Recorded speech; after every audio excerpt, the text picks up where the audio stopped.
रामपुर नाम का एक गांव था, जहां पर एक अजीब सा नियम लागू था। कोई चाहता या न चाहता, सबको ये नियम मानना ही पड़ता था।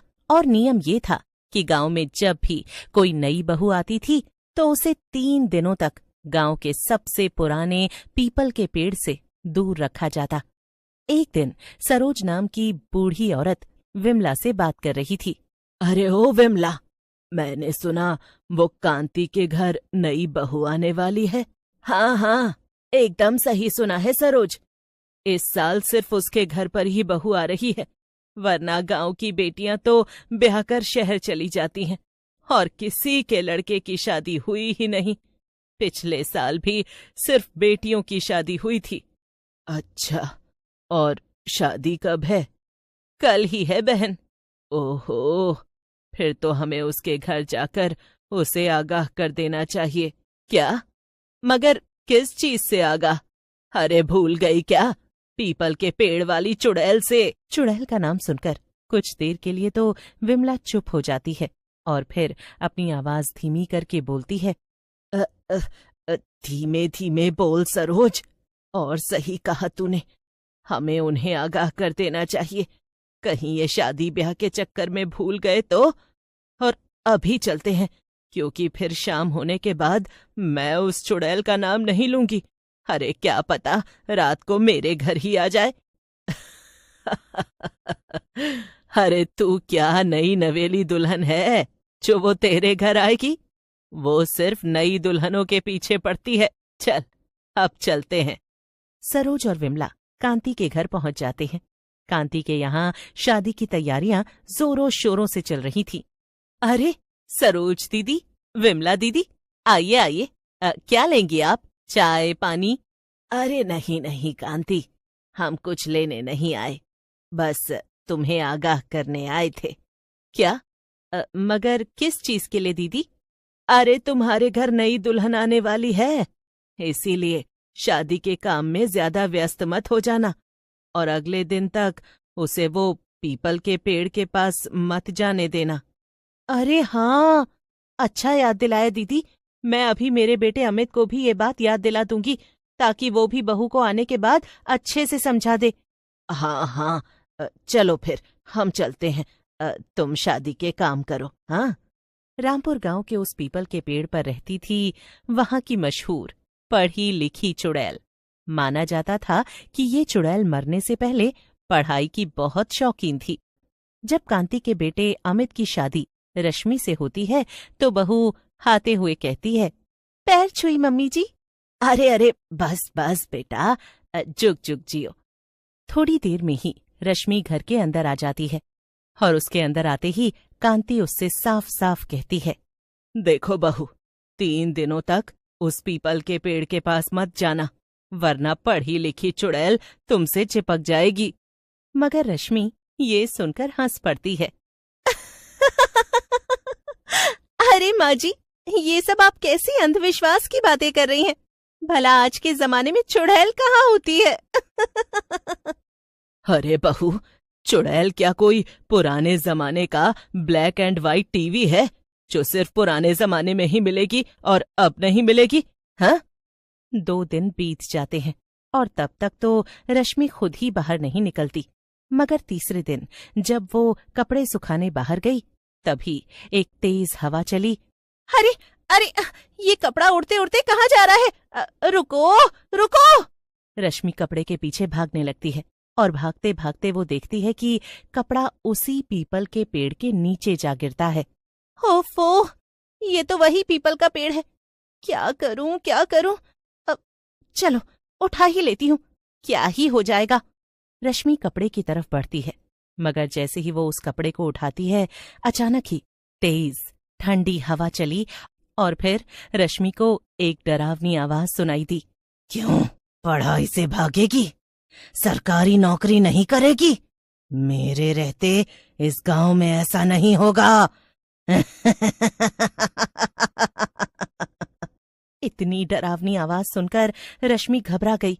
उसने डरते हुए आसपास देखा और पूछा, कौन है? किसने बोला?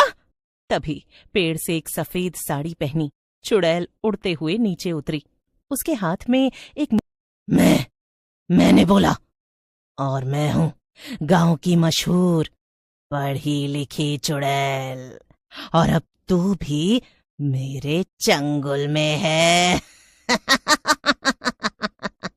नहीं, बचाओ! लेकिन इतना कहते ही चुड़ैल जोर से हंसती है और धप से रश्मि के अंदर घुस जाती है। रश्मि की आंखें एकदम काली हो जाती हैं। वो चुपचाप घर लौटती है और अपने कमरे में जाकर खर्राटे भरकर सोने लगती है। लेकिन आधी रात होते ही अमित को रश्मि के कुछ बड़बड़ाने की आवाज सुनाई देती है। अमित आंखें खोलकर देखता है तो उसके होश उड़ जाते हैं और उसकी सफेद आंखें अंधेरे में चमक रही थीं और वो बड़बड़ा रही थी। भारत की प्रेसिडेंट हैं द्रौपदी मुर्मू, भारत की प्रेसिडेंट हैं द्रौपदी मुर्मू। ये नजारा देखकर तो अमित की चीख निकल जाती है। अमित भागता हुआ सीधा बाहर जाता है। अगले दिन सुबह सुबह कांति उसे उठाती है। अरे नालायक, उठ जा, यहाँ जमीन पर क्यों सो रहा है? वो माँ, शायद रात में बुरा सपना देखा था। रश्मि पंखे से लटकी थी। क्या कहती हूँ ना, ज्यादा फोन ना चलाया कर, अब बुरे सपने तो आएंगे ही ना। अच्छा, ये बहू कहाँ है? बुलाकर तो लाओ से। लेकिन तभी रश्मि उठ जाती है और खुद ही बाहर आ जाती है। माँ जी, घर में पुरानी किताबें कहाँ हैं? मुझे पढ़ाई करनी है, बहुत सारी पढ़ाई करनी है और सरकारी नौकरी करनी है। रश्मि की बात सुनकर कांति और अमित एक दूसरे को देखने लगे। हाँ, मुझे सरकारी नौकरी चाहिए। कहा ना, सरकारी नौकरी चाहिए। मगर बहू, तुम्हें तो पढ़ाई नहीं करनी थी ना, तुमने तो खुद ही कहा था शादी से पहले। ये सुनकर रश्मि के अंदर बैठी चुड़ैल को गुस्सा आ जाता है और वो अपने असली रूप में आ जाती है। कहा ना पढ़ाई करूंगी, जाकर घर की सारी किताबें लेकर यहाँ आओ, वो भी 10 मिनट के अंदर। चुड़ैल का ये रूप देखकर कांति और अमित के होश उड़ जाते हैं। कांति धीमे से अमित को कहती है, लगता है बहू के अंदर पढ़ी लिखी चुड़ैल आ गई है। तुम दोनों क्या बड़बड़ा रहे हो? कुछ भी तो नहीं, घर में तो कोई किताब नहीं। मेरा ये नालायक बेटा एग्जाम के बाद सब किताबें बेच आता था। हम अभी वो किताबों की दुकान से किताबें लेकर आते हैं, ठीक है? हाँ, जल्दी करो। बहाना बनाकर कांति और अमित घर से 9-2-11 हो जाते हैं। बाहर निकलते ही दोनों तेज कदमों से गली पार करते हैं। अरे बुद्धू, ऐसी किताब लाएंगे जिसे देखकर ये चुड़ैल भाग जाए।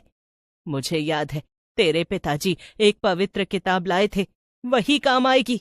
दोनों जल्दी से दुकान पर पहुंचते हैं और थोड़ी देर बाद कुछ किताबों के साथ वापस लौटते हैं। उनके चेहरे पर डर भी था और थोड़ी उम्मीद भी।